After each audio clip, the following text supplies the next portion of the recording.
Mucho más. Permítame saludar a otros dos grandes periodistas, hoy con una serie de temas verdaderamente escabrosos, como ya se lo planteaba por ahí el queridísimo Ricardo Sevilla. Sigue muy, muy fuerte pues lo consecuente al atentado contra la vida del presidente Donald Trump. Y de eso y mucho más vamos a platicar con nuestros amigos periodistas Paco Cruz, Francisco Paco Cruz, y el queridísimo también Jaime Hernández. Paco, te saludo con mucho gusto. Bienvenido, ¿cómo te va? Toño, mira, todavía estoy acomodando la cámara ahí. Toño, ¿cómo estás? Buenos días. Justamente empieza la tarde. Muy bien, un abrazote para Jaime, que ya lo vas a presentar. Y sí, mira qué tal damos entrada, Jaime, para platicar de esto que la verdad a mí todavía me impresiona. Me impresiona no por el atentado en sí, porque Estados Unidos es un país violento y tiene una historia de violencia política larguísima. Hay que ir hasta Lincoln, pero la edad del presunto eh, delincuente joven, 20 años de edad, 20 años de edad, Toño. Así que hay varias cosas, pero bueno, aquí estamos, Toño. Sí, este joven que, por cierto, bueno, pues se descubre, y ahí se ve bien chavillo, ¿no? Pero se descubre que está registrado en el Partido Republicano. Esa playera que trae pertenece a uno de estos grupos de entusiastas de las armas de fuego, y al mismo tiempo se descubre que donó $15 al Partido Demócrata, así que nadie sabe qué onda. Saludo también con mucho gusto a Jaime Hernández. Jaime, ¿cómo estás? Bienvenido. Don Antonio Ruiz, ¿cómo está usted? Muy buenos días, maestro Paco. Feliz inicio de semana, vamos a darle. Pues vamos a darle, ¿y qué les parece que comenzamos con este tema? A consecuencia de lo que planteó hoy el presidente López Obrador, este era en definitiva el tema obligado a preguntarle hoy en la mañana al presidente López Obrador. Yo no sabía, pero él mismo da a conocer que es de los primeros en condenar el atentado en contra de la vida de Donald Trump, que como bien menciona el queridísimo Paco Cruz, pues tiene muchos asegúnes, tiene muchas vertientes. Si usted no lo sabe, el sábado por la tarde, Donald Trump participó en un meeting en el poblado de Butler, allá en Pensilvania, o Pensilvania, como le quiera decir usted. A 6 minutos de iniciado su discurso, comenzaron a oírse una serie de disparos. Él se llevó la mano derecha a la oreja derecha, se tiró al piso, llegó el servicio secreto a protegerlo.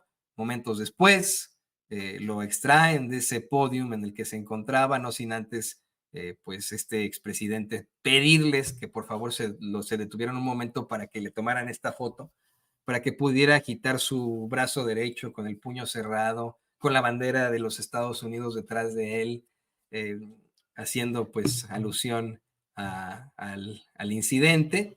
Y después se conocería que efectivamente fue trasladado a un hospital en el cual no estuvo más de 2 horas. Fue dado de alta, al tratarse de una herida pues una herida menor en lo absoluto. Se da a conocer que efectivamente el perpetrador es un jovencito de apenas 20 años, de nombre Thomas Matthew Crooks, quien, como ya le comentaba, estaba registrado como votante del Partido Republicano, cuyos amigos y conocidos aseguran era claramente un conservador, una persona que se identificaba más con la derecha, pero que al mismo tiempo, bueno, se ha registrado por ahí un donativo que hizo al Partido Demócrata. En la foto que le enseñaba a don David por ahí en pantalla podemos ver que porta una playera perteneciente, no esa, la pasada, una playera perteneciente a uno de estos grupos de entusiastas de armas de fuego. Y esto, bueno, pues evidentemente tiene una serie de planteamientos.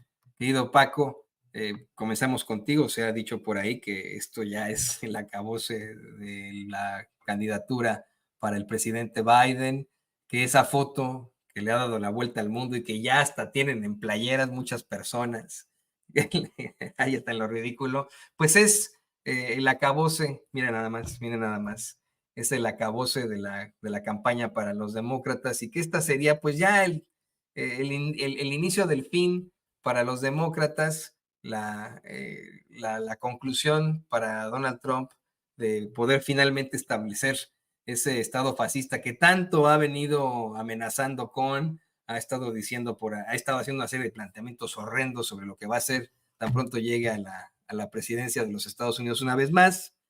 Y pues bueno, te digo, muchos asegúnes, está lo de Reagan, está lo de la bandera, es que tenemos tanto que platicar, vamos a ir poco a poco, pero fíjese, muchos expertos en seguridad, desde que le demos ya por fin la palabra a Paco, dicen que de ninguna forma el servicio secreto o cualquier otro servicio de seguridad hubiera permitido que un candidato presidencial o un presidente diera un mensaje al aire libre con una bandera encima de él, porque esto es decirle a un francotirador hacia dónde está yendo el viento, dándole, vamos, de alguna otra forma, indicios para que sepa cómo puede disparar una bala, por ejemplo, ¿no? Entonces, tantas irregularidades que ha ido Paco, tantas cosas que sorprenden, y ya me callo porque ya sabes que de pronto, pues ahí la gente empieza a quejarse.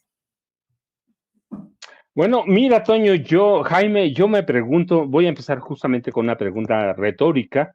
¿Qué esperaba Donald Trump con esa retórica violenta que ha propalado durante los últimos 4 años? ¿Qué esperaba el Partido Demócrata, que también tiene lo suyo? Sí, ¿qué esperaban? Esa retórica es gravísima, es violentísima. ¿Qué esperaban en un país armado hasta los dientes, en un país a donde cualquier persona puede comprar lo que sea?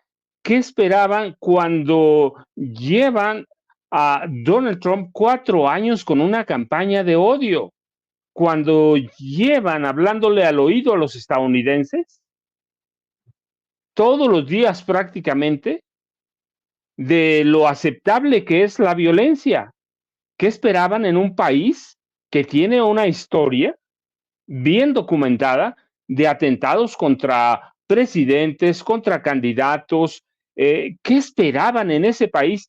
Pues lo sacudió ahora, sí lo sacudió, pero es algo que debíamos, que no debe sorprendernos, Toño, Jaime. Yo digo, ¿por qué nos va a sorprender cuando hemos vivido durante 4 años? Ya lo decías tú en el transcurso, no solo en este momento, Toño, lo decías en el transcurso de la mañana, un candidato presidencial, un expresidente que tiene un lenguaje inflamatorio, fascista, abiertamente, que ha llamado a la construcción o amenaza la construcción de campos de concentración, que ha pedido detener la entrada de migrantes porque es necesario, porque están envenenando la sangre de los estadounidenses. ¿Qué esperaban cuando ellos estimulan toda esta retórica incendiaria, este odio a las minorías? ¿Qué pueden esperar, Toño? ¿Qué puede decir Donald Trump? Yo estoy de acuerdo que esto lo va a catapultar a la presidencia. Yo creo que el último clavito que le hacía falta al ataúd político del presidente Biden, creo que ya se lo acaba de dar el atentado que le va a dar, ya le dio desde la vuelta al mundo, pero con todo lo que vimos, este hombre, yo digo, va camino, pero ¿qué esperaban? Han alimentado una histeria, han alimentado el odio, han alimentado todo. ¿Cuáles van a ser las consecuencias? Tenemos un país en el que por lo menos el 10% de los republicanos apoyan la violencia para derrocar a los demócratas, y por lo menos 15, 20% de los demócratas apoyan lo mismo. ¿Qué podemos esperar, Toño? Por eso decía, es una pregunta retórica, porque su deber patriótico es detener a personajes como Donald Trump o como Biden. Si tenemos 4 años, para mí no es resultado de una casualidad, de algo fortuito. Para mí eventualmente tenía que pasar. ¿Por qué? Porque llevan años, 4 años. Donald Trump alentó, llamó en 2021 para tomar por asalto el Capitolio. ¿Qué más puedes esperar? Para mí ya no hay nada que esperar. Sí, como decía Sabugal, sí, circo, maroma, teatro, de todo. Y bueno, y tú lo dices bien con la playera, que están comercializando el atentado. Es decir, también hay un poco de show, de espectáculo. Hay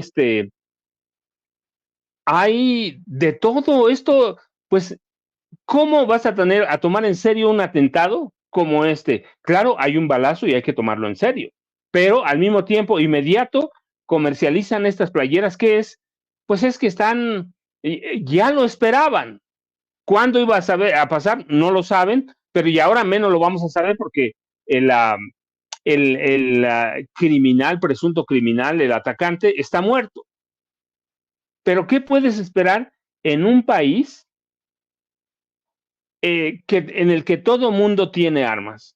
Si yo digo ya, nada, nada, nada, nada. En un país que justifica el uso de la violencia para, para atacar a las minorías o para atacarse entre blancos. Mira, yo recuerdo hace unos meses en una mesa dijimos, Estados Unidos está dividido como nunca o como por primera vez desde la guerra civil. Igual número de estados para uno, igual número de estados para otros. La violencia no les es ajena y solo faltaba una chispa. Y ahí está la chispa, ya dejaron la retórica, fueron a las armas en serio. Allí te digo, tenemos a Abraham Lincoln, John F. Kennedy, Ronald Reagan. ¿Qué podía pasar? Pues ese es un país acostumbrado a la violencia, acostumbrado a las armas. El Capitolio no es ajeno. ¿Qué iba a pasar con un atentado a Trump? Nada. Nada pasó con Kennedy, que no lo han resuelto. Nada pasó con Ronald Reagan. Es decir, iban a seguir su vida normal porque están acostumbrados a eso, tienen una cultura de violencia y no se va a detener. En este momento quizá pongan un poco más de atención en Donald Trump o en Biden, pero la retórica de la violencia ya está ahí, ya la sembraron, no ahora, Toño, hay que verlo, lo del Capitolio en 2021. Hay una chispa que empezó entonces y que no se va a detener. Hoy le tocó a Trump. La pregunta es, ¿y qué van a hacer los republicanos? ¿Se van a vengar también? ¿Quién va a ser rehén de quién? Son ellos más bien rehenes de la violencia. Eh, ¿Tú recuerdas la primera campaña de Trump? ¿Sí? Que fue también la retórica inflamó la violencia. ¿Qué pueden esperar? Lo mismo, violencia, ¿qué va a pasar con ellos? No pasa nada. Sé que hay que tener cuidado, la forma que hablar, pero ellos son los que no tienen cuidado. Lo de los campos de concentración no lo dijimos nosotros, Toño, no lo dijiste tú, no lo dijo Jaime Hernández, lo dijo Donald Trump. Lo de la sangre, el envenenamiento, lo dijeron los republicanos también. La mayor deportación de la historia, también lo dijeron. Es decir, hay una inflamación al odio, al rechazo, hay una retórica de violencia. Pues la violencia que tiene, ahí tienes el resultado. No es una retórica, siempre han sido violentos. Mira, nada más hay que ir, estaba leyendo ayer, a 2023, 36 matanzas documentadas solo en 2023. 36. Así que, ¿qué puedes esperar en un país que vive para las armas, que tiene una economía de guerra, en un país que está en guerra con Ucrania prácticamente, con Rusia, apoyando a Ucrania, un país que encabeza la eliminación del pueblo palestino, el genocidio del pueblo palestino? ¿Qué puedes esperar? Pues más violencia, Toño. Sí, yo la verdad es que no me sorprende cuando lo vi dije, pues está bien, porque a eso iba a llevar la retórica de odio y de violencia que han proclamado Donald Trump, Joe Biden, todo mundo prácticamente. Así que yo lo que digo, un país que históricamente está amenazado por la violencia, un país que es violento, un país que está permanentemente en guerra o apoyando a sus socios en conflictos armados, ¿qué vas a hacer? Pues la violencia la tienen ahí en casa. Mira, estaban preocupados por lo que pudiera pasar aquí en México. Ellos tienen la violencia ahí, Toño. Así que yo digo, ¿cuántas veces hemos visto amenazas de muerte en Estados Unidos? ¿Cuántas veces hemos visto masacres a donde sea? Pues esto es lo que nos faltaba, pero yo te digo, no nos faltaba porque hemos tenido cualquier otro atentado contra personajes políticos de Estados Unidos, Toño. Sí, y este es parte de lo más cuestionable, el que se plantee que esta es la tierra de la democracia, el ejemplo a seguir en todo el planeta, cuando efectivamente la política ha sido brutal.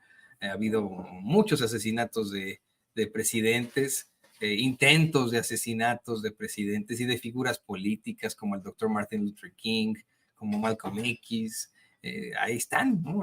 Estas realidades, pero le pido al equipo que nos grabe para también escucharte a ti, Jaime. Es un incidente que la verdad resulta aterrador. Hoy le preguntan al presidente López Obrador si va a afectar de alguna otra forma el atentado contra la vida del presidente Trump este fin de semana, si va a afectar a México. Y el presidente dice, no ahora, pero si hubiera ocurrido, si el desenlace hubiera sido fatal, entonces sí que hubiera tenido una serie pues, de respuestas en México. Menciona el presidente López Obrador el caso de Luis Donaldo Colosio, la desestabilización que se vive en ese momento, cómo es que estuviera afectado pues a muchos otros países, empezando por México, que es, como tú siempre lo has planteado, el hermano siamés de los Estados Unidos. Y esto aunado a que, pues efectivamente, como dice Paco, pareciera ya le está dando la victoria a Donald Trump. No podemos olvidar que en 1984 Ronald Reagan se enfrentaba a pues una muy mala prensa en ese entonces, se enfrentaba a una caída en las encuestas, y luego de que ese desquiciado que estaba, pues vamos, completamente obsesionado con Jodie Foster, lo atacara, hiriéndolo de gravedad, sí, a él y a su secretario de prensa, bueno, a su vocero de prensa, pues consiguió llevarse 49 de 50 estados. Entonces, también te queremos escuchar a ti, Jaime. A ver, empezaría por lo último que acabas de mencionar, Toño. ¿Hasta qué punto realmente puede influir este atentado fallido contra la vida de Donald Trump? Evidentemente va a influir. Va a influir, y yo creo que un buen termómetro va a ser la convención del Partido Republicano que arranca hoy en Milwaukee. De hecho, hoy Donald Trump tiene que anunciar el nombre de quien será su compañero o compañera de fórmula. Vamos a ver a quién elige. Y vamos a ver el cierre de filas de los más de, creo que son 2,400 delegados del Partido Republicano que tienen que ungir al presidente Trump. Yo creo que va a ser inevitable que se produzca, de hecho ya se produjo este cierre de filas en torno a Trump.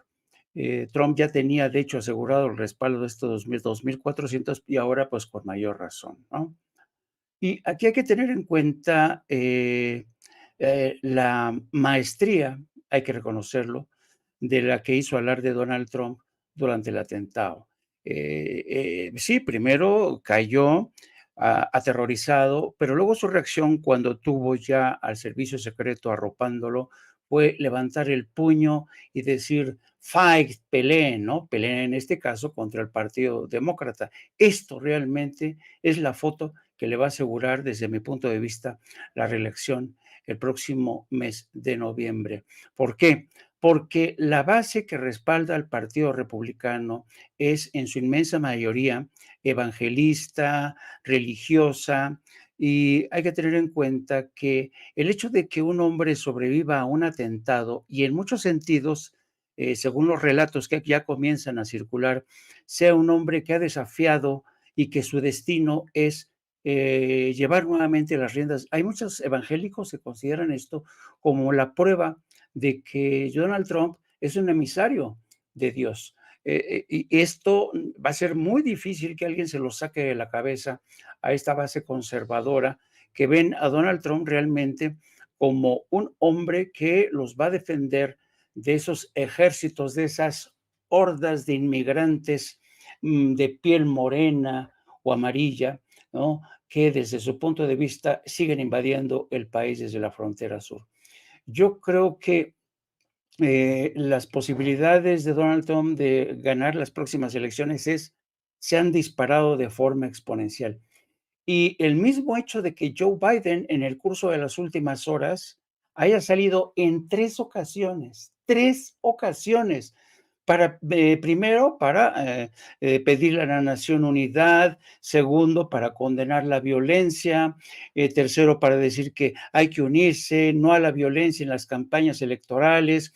Demuestra el grado de desesperación de Joe Biden, que no hay que tener, estaba enfrentando y sigue enfrentando una revuelta al interior del Partido Demócrata para que claudique, para que arroje la toalla.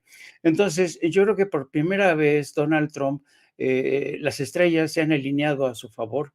No digo que es segura su victoria, porque yo no creo en las predicciones así a vuela pluma. Yo creo que pueden pasar más cosas en el transcurso de los próximos días o meses, pero no cabe duda de que el impacto más inmediato y decisivo es que aumentan considerablemente las posibilidades de que Donald Trump se convierta nuevamente en el próximo presidente de Estados Unidos. Y a ello que habría que añadir el fallo de una juez que hoy mismo consideró que no había méritos en el juicio del fiscal especial, de un fiscal especial que acusó, procesó a Donald Trump por el ocultamiento de documentos altamente confidenciales.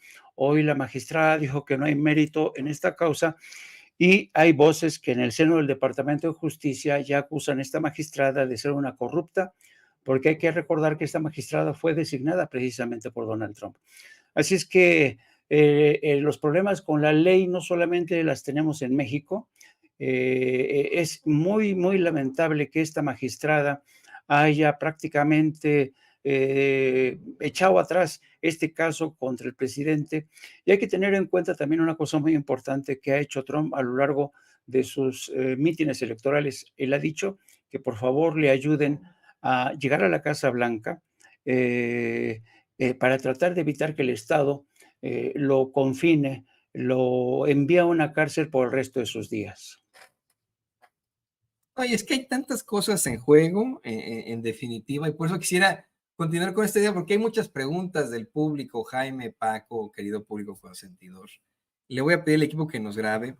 Todo indicaría que efectivamente ya el Partido Demócrata está perdido, así renuncie el presidente Biden, a menos que haya una, pues, no sé, ¿no? Una maniobra extremadamente loca, así, no estoy diciendo de otra forma, loquísima, que pueda convencer al electorado, o bien que la gente se dé cuenta de lo divisivo que ha resultado, la verdad, Donald Trump, cómo es que efectivamente con él se dio un intento de golpe de Estado, cuando intentan tomar ahí el Capitolio, con él se han dado estas expresiones ultrarracistas, él ha abierto la puerta para que los racistas acá en Estados Unidos puedan expresarse, decir, bueno, pues si el presidente lo está haciendo, nosotros, ¿por qué no? Y ahora, como bien mencionabas, querido Paco, pues ¿qué podíamos esperar ante una retórica de odio, de violencia constante desde hace ya muchos años? ¿Qué podía esperar alguien como Donald Trump? Pero, ¿qué panorama ves tú? ¿Qué crees que necesita Estados Unidos para evitar que en estos momentos pudiera ganar Trump? ¿Ya es un hecho inamovible? ¿Hay alguna forma que tú veas que pueda tener, pues no sé, el Partido Demócrata o la misma izquierda que no existe en Estados Unidos, pero bueno, la derecha moderada para vencer a Donald Trump? Mira, Toño, Jaime, ¿qué veo? Bueno, primero tenemos una sociedad violenta y dividida, que no es de hoy, por eso insisto, 2017 empezó Donald Trump esta campaña que le ha sido muy útil, hoy está coronando en este segundo esfuerzo. Luego, tenemos a un partido demócrata, ya lo decía Jaime, está dividido, tiene broncas internas, hay una revuelta contra Joe Biden, tenemos un presidente que es necio, es decir, hay todo un cóctel para advertir que los demócratas están tarde y están mal. Hace meses debieron haber puesto a un lado muchas cosas y debieron haber hecho a un lado al presidente Biden. Lo que pasó en el primer debate fue clarísimo de lo que veíamos en televisión, lo veíamos cuando nos dejaban, se le olvidaban las cosas, las comitivas iban para un lado, él iba para otro, se le olvidaban los discursos. El problema es que la prensa que cubre la Casa Blanca ocultó muchas cosas, pero los demócratas lo sabían, no prepararon a candidato. Aquí tienen al gobernador de California, tienen a Kamala Harris y una serie de precandidatos que compitieron contra Biden hace 4 años. No, hoy no se han preparado para nada, decir que están tarde en una polarización de la sociedad que lo vimos. Yo recuerdo algunas pláticas con Jaime, desde hace meses dijimos, es una sociedad muy dividida, como en la guerra de secesión, y a algunos 3 o 4 estados van a dividir, ¿cómo se llama? A decidir la elección, pero lo que pasa hoy verdaderamente ya potencializa, ya coloca como la figura, y Jaime dice algo verdaderamente que es lo que hay que tomar allí, es como una señal divina. Lo que pasó, el atentado, es una señal divina en un pueblo que tiende también a creer en eso. Así que yo no tengo ninguna duda que los republicanos hoy Jaime tiene razón, a partir de hoy van a cerrar filas con Trump. Muchos demócratas que no confían en Biden van a cerrar filas con Donald Trump. Así que, ¿qué necesitan los demócratas? Mira, yo digo que necesitaban lo que necesitaba Xóchitl Gálvez en México.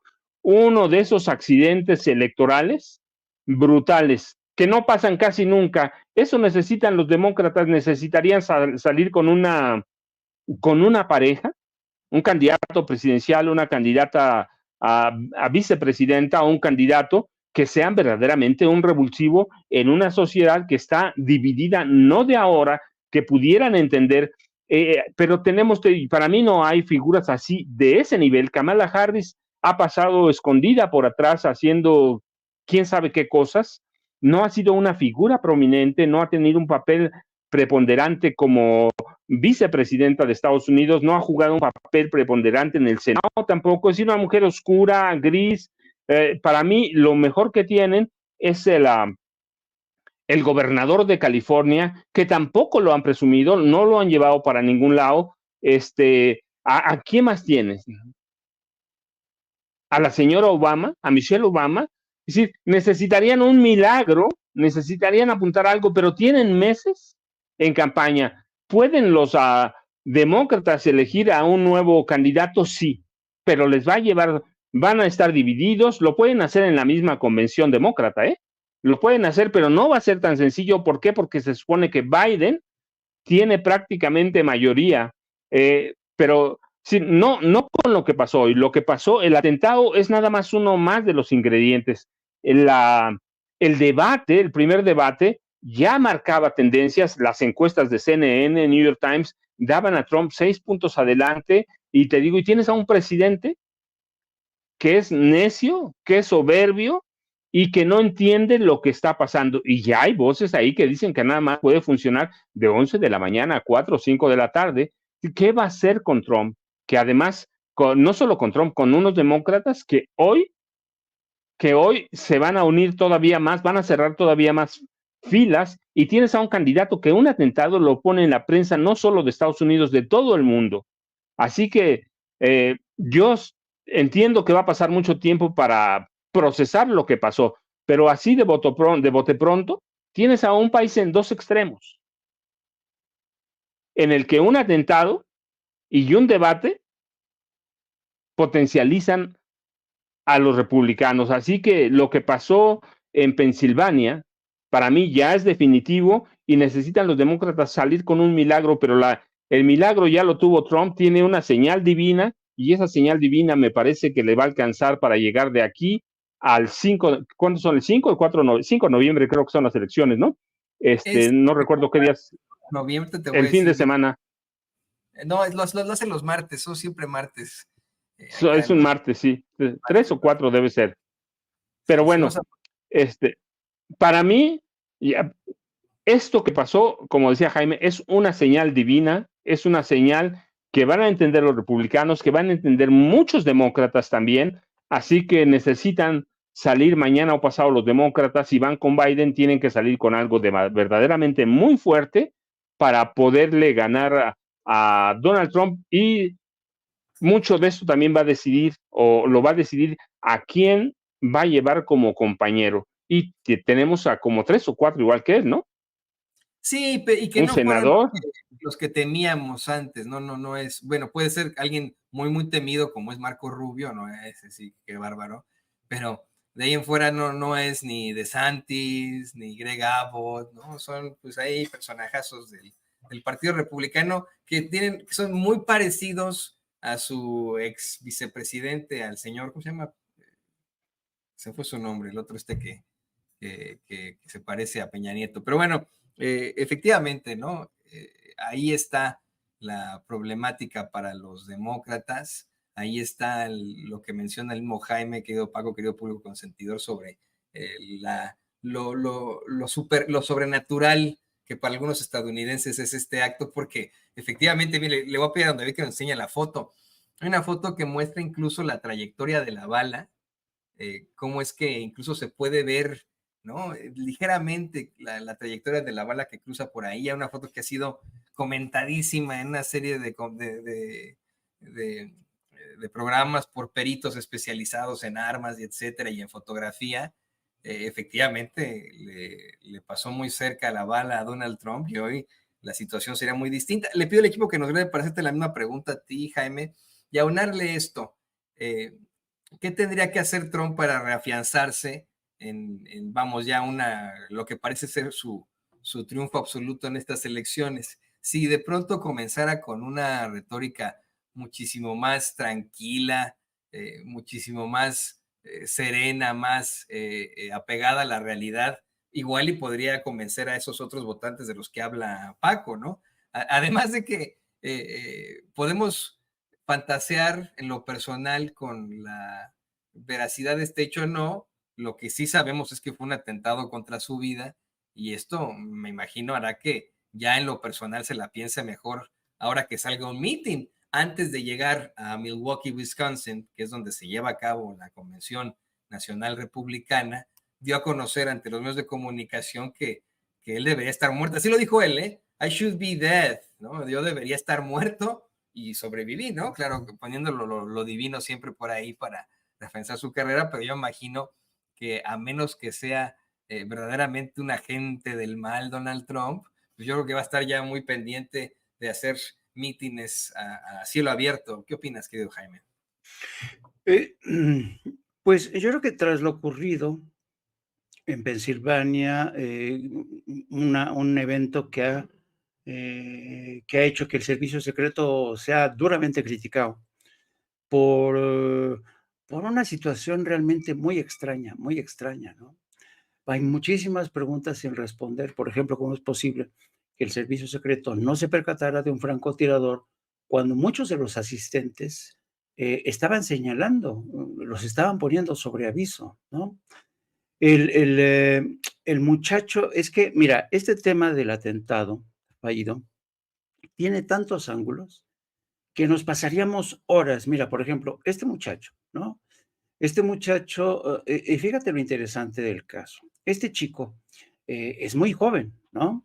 El FBI está en estos momentos tratando de descifrar quién coños era este muchacho. No me refiero a su identidad, a su nombre, no.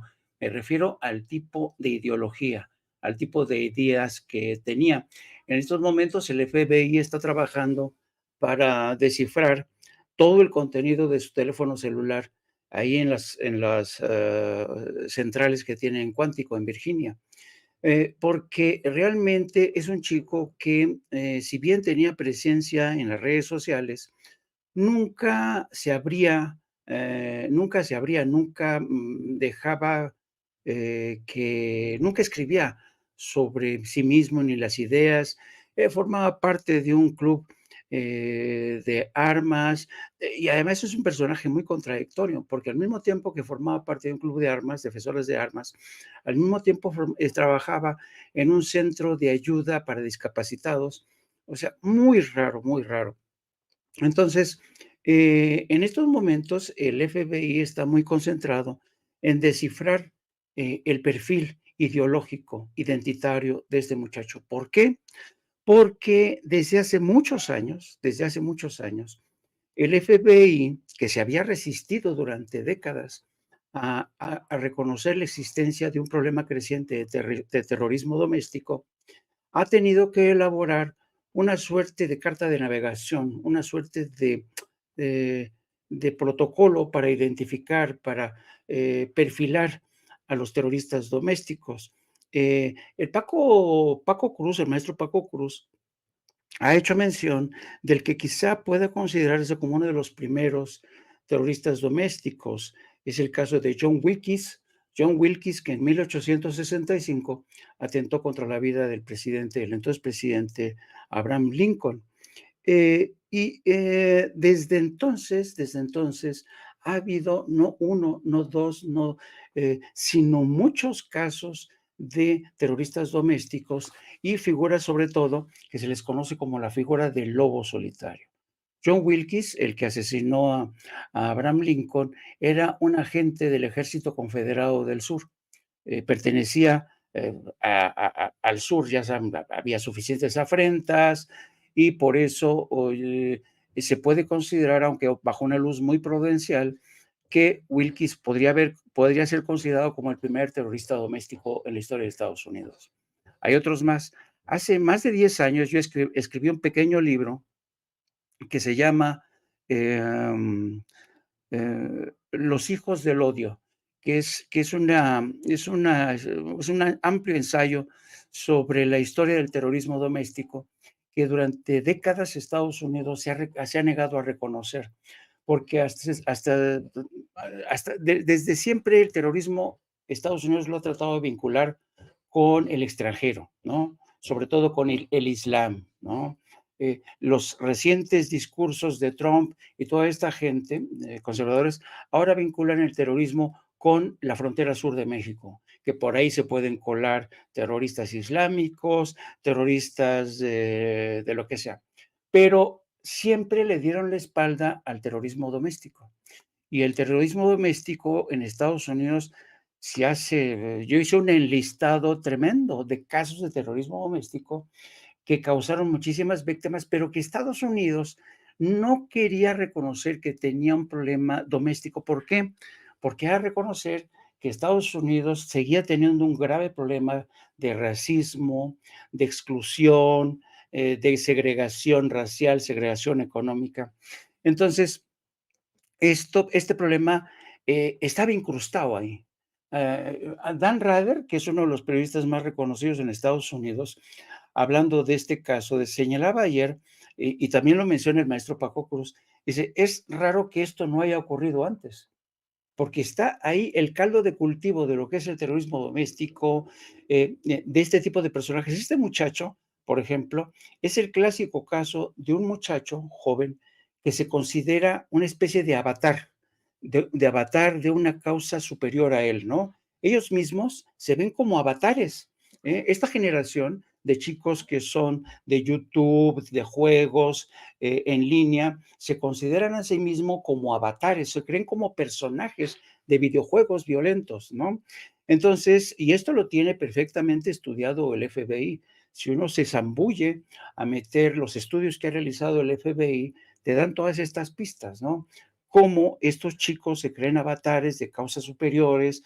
Y en este caso, por ejemplo, yo me atrevería a decir que este chico, que no es ni musulmán, ni nada, tiene una vertiente que se parece mucho a la línea de las milicias que a lo mejor ven en la defensa, es una especie de milicia vinculada con una suerte de nacionalismo, porque incluso la militancia política es muy difusa, porque aunque está registrado como republicano, tú mencionabas, Toño, hizo donaciones al Partido Demócrata. Este chico tiene un cacao mental en la cabeza, pero por eso mismo, para mí encaja, es una especie de avatar que se cree a sí mismo que él tiene la responsabilidad de terminar con un mal por el bien de la mayoría, ¿no? Ahora, respondiendo concretamente a tu pregunta, ¿qué puede significar esto? Yo creo que pues sí, pues lo más, digamos, en el corto plazo hay que pensar pues en la elección, en la victoria de Donald Trump. Pero lo más jodido y lo más preocupante en el mediano y largo plazo es el triunfo de la denominada Agenda 2025. La Agenda 2025 es un proyecto que busca empoderar, devolverle al Ejecutivo todo el poder, pero esto no significa que el Ejecutivo, en este caso el presidente, tenga él las riendas del poder, no. Significa que las grandes corporaciones van a estar controlando el poder ejecutivo. ¿Para qué? Para echar atrás muchas de las leyes que tienen que ver contra el calentamiento global, se van a meter contra el calentamiento global, el despliegue del ejército en la frontera con México, las deportaciones masivas, prohibir ir contra la comunidad LGBT, contra la comunidad gay, todo esto contra el aborto. Es una agenda ultraconservadora. Donald Trump ha querido desmarcarse de esta agenda, pero no cabe duda de que quienes han formado parte de este proyecto, que es la Fundación Heritage, están impulsando esta agenda que si triunfa Trump, significaría que Estados Unidos sería muy ultraconservador, buscarían el retorno al neoconservadurismo, buscarían el establecimiento de un Estado casi teocrático, donde la religión cuente y mucho. Por eso es tan importante la lectura que le están dando muchos de que el atentado contra Trump es una especie de el dado de Dios salvó a Trump, ¿no? Por eso hay esta lectura. Será un Estado mucho más teocrático, será un Estado mucho más nacionalista, mucho más aislado, entrarían realmente en una abierta colisión, choque contra China, presionarían a México más para, porque hasta ahora el famoso fenómeno del nearshoring, que propuso México, lo ha dicho el presidente, el fenómeno del nearshoring es ya no arriesgar las cadenas de suministro como ocurrió durante la pandemia, sino, por ejemplo, regresar todas las plantas que tiene Estados Unidos en China, mandarlas a México. Bueno, lo que quieren ahora esta gente de la Agenda 2025 es que muchas empresas no se vayan ya a México, sino que regresen a Estados Unidos, ¿no? Meter más aranceles, más, y por supuesto, ir en contra de un sistema tributario progresivo, ¿no? Que es lo que de alguna manera se sigue resistiendo, algo en lo que México ha triunfado. No del todo, no del todo, pero México ha sabido recuperar muchas de las señales del estado de bienestar. Por ejemplo, una redistribución más justa, más equitativa, un sistema más fiscal que exija a los más ricos que paguen lo que les corresponde, aunque yo creo que ahí el gobierno de Claudia Sheinbaum tendría que hacer más para efectivamente poner en marcha un sistema eh, fiscal más progresivo, que exija más a la gente que recibe más dinero, porque el nivel de desigualdad en México sigue siendo muy lastimoso. Pero entonces, yo creo que Claudia Sheinbaum va a tener ante sí un difícil reto, pero dependerá muchísimo, muchísimo de la capacidad que ella tenga su equipo para maniobrar con el equipo de Donald Trump. El equipo de Donald Trump va a tratar por todos los medios de blindar la frontera, va a tratar por todos los medios de establecer sus propias reglas en el tema comercial. Y no hay que olvidar una cosa bien interesante. Todo el movimiento neoconservador, desde hace mucho tiempo desechó el concepto de soberanía. Es decir, para los neoconservadores no existen fronteras, no les interesan las fronteras, no quieren fronteras. ¿Por qué? Porque las fronteras dificultan, son un obstáculo para sus planes en el plano energético, tener más petróleo, tener más reservas de litio para sus empresas. Entonces, México va a tener realmente un asedio continuo de estos grupos, y si tenemos en cuenta que en México los neoconservadores de Estados Unidos y las grandes corporaciones tienen como grandes aliados al sector conservador de México, que son sus tontos útiles, lo mismo en partidos como el PAN, lo mismo en partidos como el PRI, incluso como en el ya inexistente PRD, pero sobre todo en los medios de comunicación masivos, como el Reforma, el Universal, son los tontos útiles de estos grandes intereses corporativos que, si gana Trump, van a tratar de imponer la Agenda 2025, y aquí le paro porque ya me alargué mucho. No, al contrario, no, qué bueno que le sigas. Este tema sobre el proyecto 2025 es verdaderamente aterrador. Lo venimos explorando desde la semana pasada y efectivamente Trump intenta una y otra vez deslindarse del mismo, pero quienes están detrás de ese proyecto 2025 son sus mismos pues idearios. Steve Bannon son esos personajes que estuvieron detrás de su gobierno, que fueron la mente maestra de su gobierno, de sus campañas, y pues para nada podríamos de echarlo en saco roto. Ya para cerrar, y en estas conclusiones que hacemos ya breves, les pregunto precisamente sobre este proyecto 2025, Project 2025, así le llaman acá en Estados Unidos, bajo una premisa. El presidente López Obrador una y otra vez ha salido a decir que en campaña, al pensar en Donald Trump, los candidatos pueden decir muchas cosas, pero a la hora de los gobiernos hay una situación muy distinta. Y es lo que nos han planteado una que otra persona en nuestros chats al tratar de defender a Trump, algo que yo no puedo entender, que venga de un mexicano que no sea masoquista, ¿no? En primer lugar. Y mi explicación para ellos de esto, de que supuestamente es un Trump que supuestamente ladra pero no muerde, es que sí nos mordió, sí separó a familias en la frontera, sí provocó una seria problemática en cuanto a cambio climático debido a que le abrió las puertas a sus amigos en las corporaciones para que hicieran y deshicieran sin ningún tipo de restricción. Sí hubo una persecución contra inmigrantes, sí hubo hasta cierto punto un enfrentamiento político grueso, sí se llegó a casi un golpe de Estado y tenemos que insistir en que puede ser que Trump sea un payaso que ladre pero no muerda, pero la gente que está detrás de él, como lo ha planteado el buen Jaime, están en definitiva con esta idea de un Estado fascista en los Estados Unidos que privilegiaría a la religión cristiana, que a los hombres blancos heterosexuales mayores de 30 años sobre las mujeres, que criminalizaría la inmigración, que establecería campos de concentración, que buscaría, esta es parte del Project 2025, militarizar las escuelas públicas, ¿no? ¿Cuál es tu visión, Paco, sobre este proyecto 2025 y la relación que tendría con México? Bueno, mira, Toño, primero, la relación con México. Yo quiero entender que Claudia Sheinbaum Pardo está preparada para lidiar con Donald Trump y personajes que están atrás de él. No es novedad, Donald Trump está en campaña desde hace prácticamente 4 años, lo ha dicho, las encuestas lo han situado. Quiero entender que en los planes o en los proyectos de Claudia Sheinbaum Pardo estaba el eventual, como hacen todo mundo, incluidos nosotros en ocasiones, este puede ganar y este también, le ves las posibilidades, cómo voy a negociar con el otro. Yo quiero entender que ya lo hicieron, me sorprendería que no estén preparados para lidiar con Donald Trump.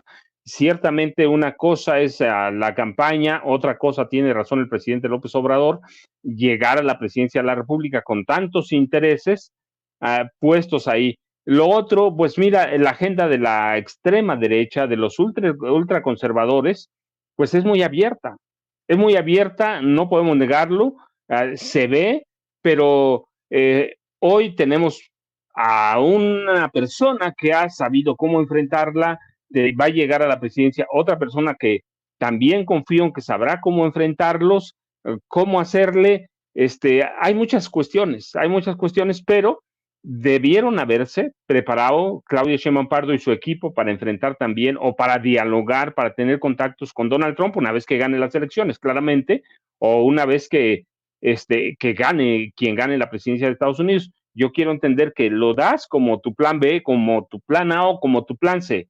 Así que sería tristísimo que no estuviera preparada, pero tengo confianza que sí esté preparada.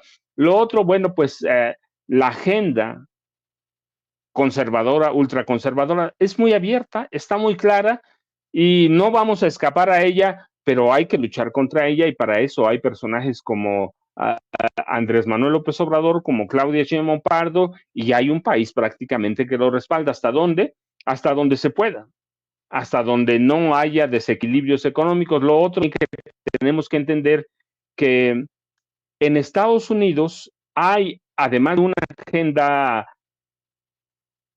conservadora, también hay una agenda interna propia, una agenda que tiene ánimos de venganza, una agenda que tiene cuestiones vinculadas a aspectos ideológicos como la supremacía blanca, o tenemos un país, y hay un país que está polarizado y que estaba viendo el portal Gun Violence, y sus archivos. En Estados Unidos se han registrado casi 300 tiroteos en lo que va del año, es decir, no solo la agenda ultraconservadora, sino la agenda interna, y esa agenda interna también puede limitar mucho a los presidentes. Así limitó la agenda interna de Enrique Peña Nieto, al PAN, a Calderón, a Vicente Fox. Entonces, hay otras consideraciones internas que hay que tomar en cuenta, y yo confío que las consideraciones internas hagan cambiar o por lo menos moderar un poco la agenda de Donald Trump, pero pues todo es nada más especulación. ¿Por qué? Porque hay que esperar a que gane las elecciones, y hay que esperar para ver cuánto puede avanzar o hasta dónde va a tener presencia el Partido Demócrata en la Cámara de Representantes y en el Senado de Estados Unidos. Así que todavía es como un volado, Toño, pero ese volado es interesante y va a ser interesante de aquí, por lo menos hasta el día de las elecciones en Estados Unidos. Querido Paco, por favor, compártenos tus redes sociales para que la gente se ponga en contacto contigo. Toño, yo ya sabes, te agradezco a ti, a Jaime, un abrazote, @Paco Cruz Jiménez en X, antes Twitter, Francisco Cruz Jiménez en Facebook. Nos vemos mañana, Toño, y un abrazote, Jaime. Sé que vas a empezar tu programa No Apto para Cínicos ya pronto. Y le pido al equipo que nos grabe, no solamente para agradecerle al queridísimo Paco Cruz por sus comentarios, su análisis aquí en Sin Censura, también para pedirte tu conclusión, Jaime, sobre este Project 2025 del que nos hablabas, la proyección que tendrías rumbo a México. ¿Qué panorama ves ya para concluir, querido Jaime? Mira, este es un tema más complejo de lo que imaginamos, más complejo, por el nivel de impacto que podría tener la famosa agenda si es que se cumple a rajatabla en todos los frentes, ¿no? Y a pesar de la complejidad y a pesar de los riesgos que implica, quiero ser un poco optimista o muy optimista. A diferencia de Estados Unidos, que ahora mismo está viviendo momentos de incertidumbre, en México hay mucha gente que todavía no se percata de ello. Estamos en medio de un proceso inacabado de transformación. Estamos en un proceso, yo diría, virtuoso, muy afortunado, del fortalecimiento del Estado mexicano. Y también estamos en medio de un proceso de, hay que decirlo, de cambio, de transformación en algunas de las instituciones que van a ser claves en el próximo sexenio y en el próximo cuatrenio de la presidencia de Estados Unidos. ¿A qué me refiero? Una de las patas cojas, uno de los pilares más endebles que tiene México en su relación con Estados Unidos es el aparato judicial. Estados Unidos aprendió desde hace mucho tiempo que el aparato judicial es la puerta trasera por la que pueden entrar sus cabilderos para presionar a favor de empresas. De ahí que México está ante una oportunidad única de reformar el sistema de justicia, de fortalecerlo, para evitar justamente que los bandidos se nos cuelen nuevamente por ahí. Yo creo que todo proceso de transformación, que insisto, mucha gente piensa y el propio presidente sí habla muy bien de cómo ha avanzado su proyecto de transformación, pero aún falta mucho, mucho, porque acabar con la corrupción, acabar con los malandros en el aparato de justicia, acabar con el monopolio que responde, fíjate, el monopolio de los medios de comunicación que responde a intereses que tienen que ver precisamente con los intereses de Estados Unidos antes que los de México. A mí algún día se tendrá que escribir sobre el papel tan triste, tan lamentable, tan antipatriota que han jugado medios como el Reforma, el Universal, todos estos medios que durante mucho tiempo han creído que Estados Unidos es la respuesta a todos nuestros males. Lo mismo en términos de el modelo democrático. Ellos se creen, mucha gente cree realmente que deberíamos imponer el modelo democrático de Estados Unidos cuando el modelo democrático de Estados Unidos es en estos momentos y que está atravesando serios aprietos, ¿no?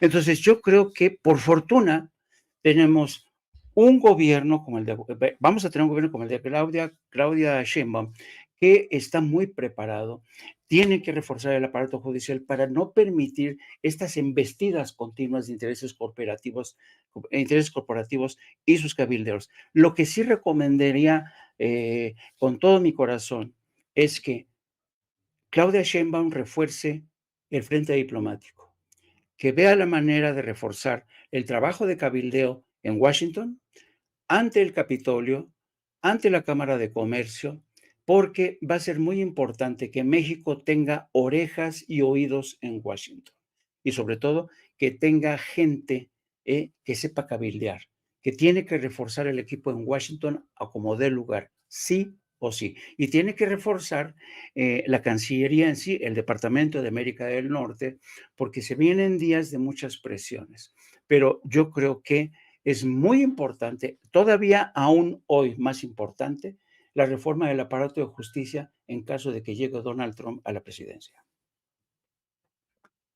Exactamente, es extremadamente cuestionable que México no tenga un cabildeo tan fuerte como lo tiene AIPAC, ¿no? En lo general, en los Estados Unidos, este cabildeo, este grupo de lobistas que actúan en pro de los intereses del Estado de Israel, tendría que ser lo mismo con México y muchas cosas cambiarán. También, ¿sabe quién tiene una muy fuerte presencia en cuanto a cabildeo, en cuanto a lobismo? El exilio cubano, ¿no?